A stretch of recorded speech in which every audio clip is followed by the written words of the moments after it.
तो हेलो बच्चों, स्वागत है आप सभी का राहुल एकेडमी की एक और बेहतर वीडियो में। प्यारे बच्चों, आज हम लोग क्लास 10th की साइंस का एक बहुत ही महत्वपूर्ण चैप्टर पढ़ेंगे जिसका नाम है विद्युत। ठीक है प्यारे बच्चों, इस चैप्टर की मैंने एक वीडियो प्रोवाइड कर दिया है जो कि वीडियो का लिंक आपको डिस्क्रिप्शन में दे दूंगा, उसको आप जरूर देखिएगा। ठीक है, तो इस वीडियो के माध्यम से आज हम लोग एक बहुत ही महत्वपूर्ण टॉपिक पर डिस्कस करेंगे जिसका नाम है ओम का नियम। प्यारे बच्चों, ये जो टॉपिक है बोर्ड एग्जाम की दृष्टि से काफ़ी ज़्यादा महत्वपूर्ण होता है। हर साल आपके बोर्ड के एग्जाम में 5 नंबर का ये क्वेश्चन पूछा जाता है और साथ ही साथ इस पे आधारित न्यूमेरिकल्स भी पूछ दिए जाते हैं। ठीक है, तो प्यारे बच्चे, वीडियो शुरू करने से पहले यदि आप हमारे यूट्यूब चैनल पर नए आए होंगे तो चैनल को सब्सक्राइब कर लीजिए, वीडियो पूरा देखिए। वीडियो यदि पसंद आती है तो वीडियो को लाइक भी करिएगा और साथ ही साथ चैनल को सब्सक्राइब भी करिएगा। ठीक है, तो चलिए बिना किसी देरी के आज की वीडियो को शुरू करते हैं। तो यहाँ पर प्यारे बच्चों देख रहे हो कि हेडिंग मैंने लगा रखा ओम का नियम। ठीक है, अब ये ओम नाम के जो साइंटिस्ट हैं इनके बारे में थोड़ा सा बेसिक जानकारी ले लेते हैं, फिर इसके बाद इनके नियम को भी जानेंगे। ठीक है, तो यहाँ पर प्यारे बच्चों देखिए, यहाँ पर लिखा गया है ओम। तो इनका जो पूरा नाम है, इनका पूरा नाम है जॉर्ज साइमन ओम। जॉर्ज साइमन ओम। ठीक है, ये इनका पूरा नाम क्या है? जॉर्ज साइमन ओम है। और ये कहाँ के रहने वाले? जर्मनी के रहने वाले एक भौतिक वैज्ञानिक है। ठीक है, जर्मनी के रहने वाले क्या है? एक, यहाँ पर क्वेश्चन में लिख दे रहा हूँ, भौतिक वैज्ञानिक। ठीक है, भौतिक वैज्ञानिक। बात समझ में आ रही है? ठीक है, तो यहाँ पर लिखेंगे सन 1827 ईस्वी में जर्मनी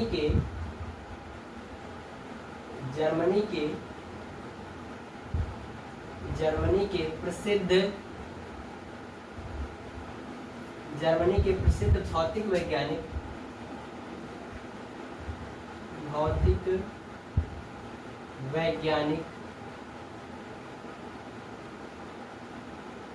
जर्मनी के प्रसिद्ध भौतिक वैज्ञानिक जॉर्ज, ठीक है, जॉर्ज साइमन ओम। जॉर्ज साइमन ओम ने किसी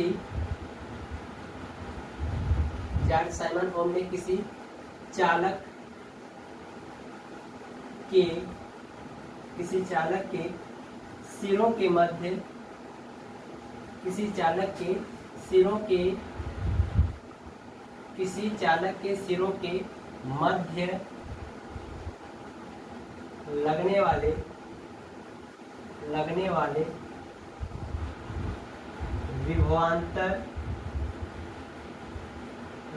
विभवांतर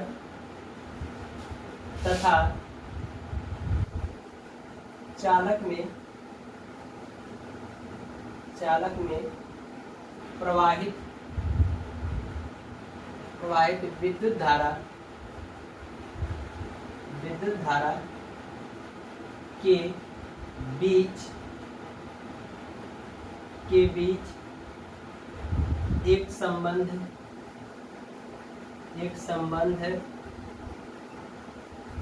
धारा के बीच एक संबंध स्थापित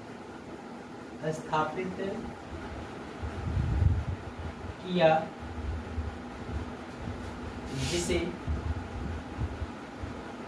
जिसे ओम का नियम कहते हैं। बात समझ आ रही है? ठीक है, ये थोड़ा सा बेसिक सी जानकारी है। यानी कि इन्होंने क्या बताया था, यानी कि जो जॉर्ज साइमन ओम है सन 1827 ईस्वी में, ठीक है, इन्होंने क्या किया था कि किसी चालक तार के सिरों के मध्य लगने वाले विद्युत विभवांतर तथा उसमें प्रवाहित विद्युत धारा के बीच एक संबंध स्थापित किया जिसका नाम दिया गया ओम का नियम। ठीक है, और ये नियम कब दिया गया था? सन 1827 ईस्वी में। ठीक है, तो अब इनके जो नियम इन्होंने दिया है वो नियम क्या है इसको लिखते हैं। ठीक है, तो यहाँ में लिखेंगे ओम के अनुसार। ठीक है, ओम के अनुसार।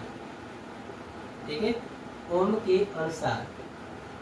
तो प्यारे बच्चों, इन्होंने नियम क्या दिया था? इन्होंने कहा था कि यदि किसी चालक तार की भौतिक अवस्थाएं, यानी जैसे ताप को नियत रखें तो उस चालक तार में प्रवाहित विद्युत धारा और जो विभव है एक दूसरे के क्या होते हैं, समानुपाती होते हैं। यानी यहाँ पर चित्र के माध्यम से समझिए तो मान लेते हैं कि ये हमारे पास क्या है, एक AB चालक तार है, ठीक है, और इसके सिरों के बीच क्या किया जा रहा है, एक 20 वोल्ट की बैटरी लगा दी जा रही है, ठीक है, एक 20 वोल्ट की बैटरी लगा दे रहे हैं। तो इसमें क्या होता है, प्रवाहित क्या होगी, विद्युत धारा होगी।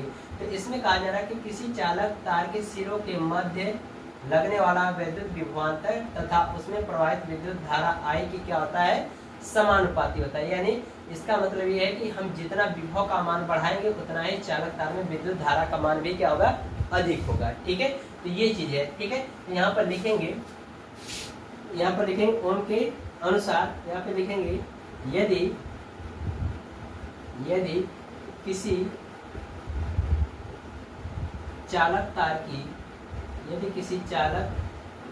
तार की भौतिक अवस्थाएं, यदि किसी चालक तार की भौतिक अवस्थाएं,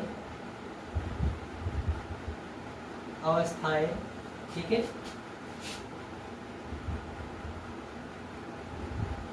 भौतिक अवस्थाएं यहाँ पर लिख देंगे क्वेश्चन में, जैसे ताप, ठीक है, भौतिक अवस्थाएं जैसे ताप आदि को नियत रखें तो, या नियत रखा जाए तो, आदि को नियत रखा जाए तो चालक के सिरों के बीच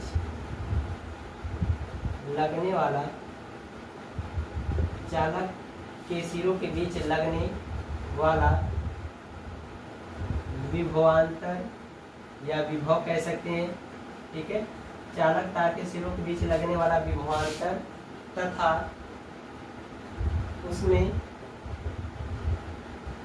प्रवाहित विद्युत धारा, I, ठीक है, उसमें प्रवाहित विद्युत धारा विभवांतर को यहाँ पर V से डिनोट कर सकते हैं, ठीक है। तो वही कहा जा रहा है कि चालक के सिरों के बीच लगने वाला, चालक के सिरों, यहाँ पर लिखेंगे चालक के सिरों के बीच लगने वाला विभवांतर भी तथा उसमें प्रवाहित विद्युत धारा I के समानुपाती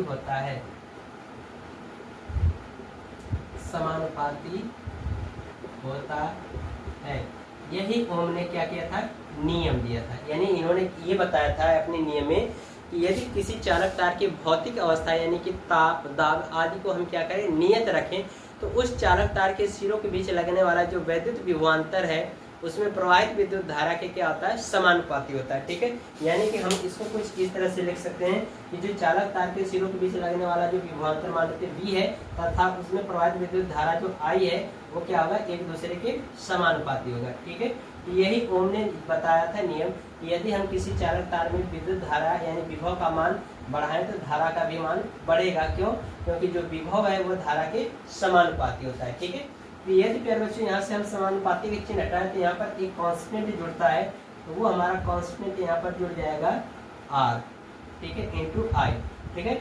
यहाँ पर क्या होगा, लिख देंगे जहाँ R जो है, जहाँ R बराबर चालक का प्रतिरोध है, चालक का क्या है, प्रतिरोध, ठीक है, बात समझ में आ रही। और इसका मात्रक की बात करें, प्रतिरोध की मात्रक का, तो होता है ओम, ठीक है। और इसका चिन्ह कुछ इस तरह से होता है, ठीक है, तो ज्यादातर चिन्हों से ही दर्शाया जाता है, ठीक है। तो यहाँ पर प्यारे बच्चों ये बताया गया कि जो विभव धारा के क्या होता है, समानुपाती होता है। यहाँ से यदि हम समानुपाती चिन्ह हटाएं तो यहाँ पर एक कांस्टेंट जुड़ेगा, वो कांस्टेंट क्या होगा, उस चालक तार का क्या होगा, प्रतिरोध होगा, ठीक है, जो कि ये धारा के मार्ग में क्या करता है, अवरोध उत्पन्न करने का कार्य करता है, ठीक है। तो इसका प्यारे बच्चों मात्रक जो होता है प्रतिरोध का, वो क्या होता है, ओम होता है। तो हम इसको कुछ इस तरह से लिख सकते हैं कि V बराबर I इंटू R, यही हमारा क्या कहलाता है, ओम का नियम कहलाता है। यदि हमें चालक तार का प्रतिरोध का मान निकालना हो तो हम क्या करेंगे, I का भाग करा देंगे, तो R बराबर हमें एक और फार्मूला पता हो जाएगा, वो हो जाएगा V अपॉन I, ठीक है। तो ये हमारा क्या होगा, ओम में मान निकल करके आ जाएगा। ठीक है, और इसका मात्रा क्या होगा, प्रतिरोध का ओम होगा। ठीक है, तो ये इतनी सारी चीजें समझ में आ रहा है। तो यही हमारा क्या होता है, ओम का नियम होता है। यदि स्क्रीनशॉट लेना तो ले लीजिए। धारा और विभव के बीच एक ग्राफ होता है, ग्राफ को भी हम लोग प्रेजेंट करेंगे। ठीक है, ग्राफ बना करके आपको बोर्ड के एग्जाम में लिखना होगा। तो प्यारे बच्चों, जो बताया गया कि जो विभव होता है वो धारा के क्या होता है, समानुपाती होता है। ठीक है, तो इसका मतलब ये है कि यदि हम चालक तार में विभव का मान बढ़ाते जाएं तो धारा का भी मान क्या होगा, बढ़ेगा, क्योंकि एक दूसरे के समानुपाती है। तो यानी समान अनुपात, यानी एक मान बढ़ेगा तो दूसरा भी बढ़ेगा। तो यहाँ पर हम क्या करेंगे, विभव और धारा के बीच एक ग्राफ प्लॉट करेंगे, जो कि आपको बना करके ग्राफ लिखना होगा। यदि प्यारे बच्चों हम मान लेते इस पे विभव हो और यहाँ पर क्या हो, धारा हो, तो इसका ग्राफ कुछ एकदम लीनियर जाएगा। ठीक है, यानी एक सरल रेखी जाएगा। और यहाँ पर जो कांस्टेंट होगा वो क्या होगा, नियत क्या होगा, प्रतिरोध होगा, जो कि V/I के बराबर होगा। ठीक है, तो ये हमारा क्या होता है, ओम के नियम का एक ग्राफ भी होता है। ठीक है, तो आप ग्राफ बना करके जरूर लिखिएगा।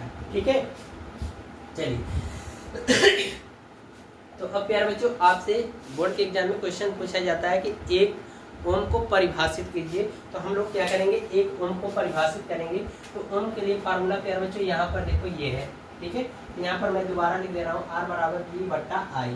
तो यहाँ पर हमें एक ओम की परिभाषा देनी होगी। तो हम क्या करें, यहाँ पर मान लेते हैं कि जो चालक तार के सिरों के बीच लगने वाला जो विभवांतर कितना हो, 1 वोल्ट हो। ठीक है, और जो प्रवाहित धारा का मान कितना हो, 1 एम्पियर हो। तो ये हमारा क्या कहलाता है, 1 ओम कहलाता है। तो परिभाषा लिखेंगे 1 ओम का, तो लिखेंगे यदि चालक के सिरों के बीच, यदि चालक के सिरों के बीच लगने वाला विभवांतर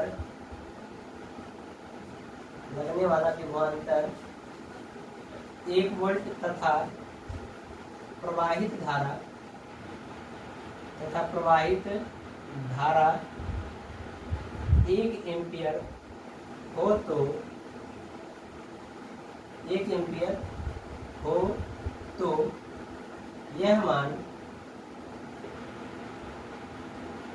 1 ओम कहलाता है। ठीक है, ये 1 ओम की परिभाषा हो जाएगी। तो आप इसको प्रूफ करके दिखा सकते हो। तो फार्मूला हमारा क्या है, R = V/I। और हमने कहा कि V का मान कितना होना चाहिए, 1, और धारा का भी मान कितना होना चाहिए, 1। तो 1 रख दो तो कट जाएगा, तो ये कितना आ जाएगा, R = 1 ओम। तो यही हमारा क्या होता है, प्रूफ हो जाता है। तो इसका मतलब यही हुआ कि यदि चालक तार के सिरों के बीच लगने वाला विभवांतर कितना हो, 1 वोल्ट हो, और उसमें प्रवाहित विद्युत धारा प्रति सेकंड कितना हो, 1 एम्पियर हो, तो वो हमारा क्या हो कहलाता है, 1 ओम कहलाता है। ठीक है, तो ये परिभाषा आप नोट कर लो। ठीक है, अब प्यारे बच्चों, हम लोग एक और भी इससे रिलेटेड टॉपिक पढ़ेंगे, जिसका नाम है चालक के प्रतिरोधों की निर्भरता। ठीक है, तो आप इसको नोट करना हो तो नोट कर लें, बाकी इसको रफ करूंगा। नोट कर लिया, तो चलो इसको मैं रफ कर दे रहा हूँ। ठीक है, तो यहाँ पर प्यारे बच्चों हम लोग हेडिंग लगाएंगे। हेडिंग है आपका, चालक के प्रतिरोध की निर्भरता। चालक के प्रतिरोध की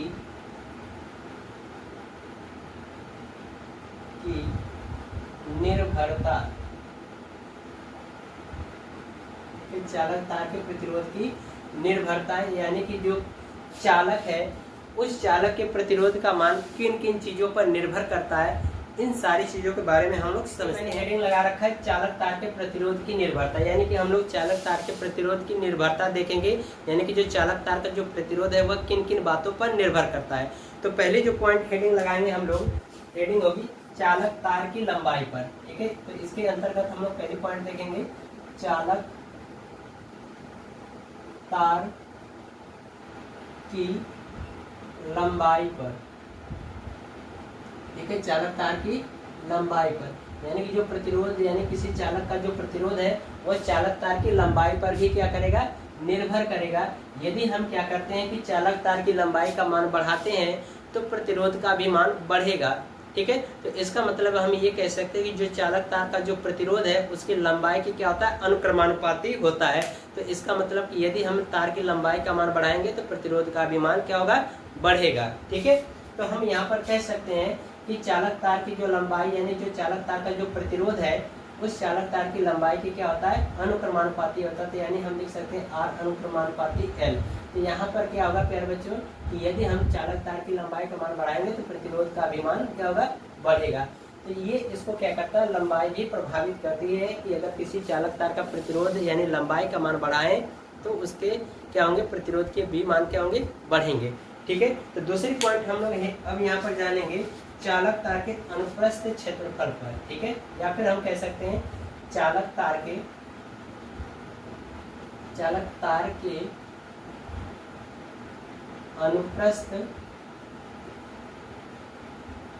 अनुप्रस्थ क्षेत्रफल पर। ठीक है। यानी कि जो चालक तार का जो प्रतिरोध है चालक तार के अनुप्रस्थ काट के क्षेत्रफल पर भी क्या होगा, निर्भर करेगा। यानी कि अनुप्रस्थ काट का क्षेत्रफल क्या होता है, मान लो कि ये हमारा क्या है, एक तार है, तो इसके सामने वाला जो सर्कुलर एरिया आपको दिख रहा है ये इसका क्या कहलाता है, अनुप्रस्थ काट कहलाता है। तो इसके क्षेत्रफल पर भी क्या होता है, प्रतिरोध का मान डिपेंड करता है। यानी कि यदि हम क्या करें कि चालक तार का क्षेत्रफल यानी कि अगर जितना ज़्यादा मोटा तार लेंगे उतना ही उसके प्रतिरोध का मान क्या होगा, घटेगा। और तार जितना पतला होगा उतना ही उस तार का जो प्रतिरोध का मान होगा वो ज़्यादा होगा। तो इसका मतलब हम ये कह सकते हैं कि जो चालक तार का जो प्रतिरोध होता है वह क्षेत्रफल के क्या होता है, व्युत्क्रमानुपाती होता है। ठीक है। तो यहाँ पर हम लिख सकते हैं कि जो चालक तार का प्रतिरोध है वह व्युत्क्रमानुपाती होगा चालक तार के अनुप्रस्थ काट के क्षेत्रफल के। ठीक है। तो यहाँ पर हम क्या करेंगे, यदि चालक तार का क्षेत्रफल यानी कि ये सामने वाला भाग ये का मान यानी क्षेत्रफल का मान ज्यादा करेंगे तो प्रतिरोध का भी मान क्या होगा, यहाँ पर घटेगा। यदि हम क्या करेंगे, चालक तार के अनुप्रस्थ काट का क्षेत्रफल का मान जितना कम रखेंगे उतना ही प्रतिरोध का मान ज्यादा होगा। ठीक है। ये इस चालक तार की निर्भरता होती है। ठीक है।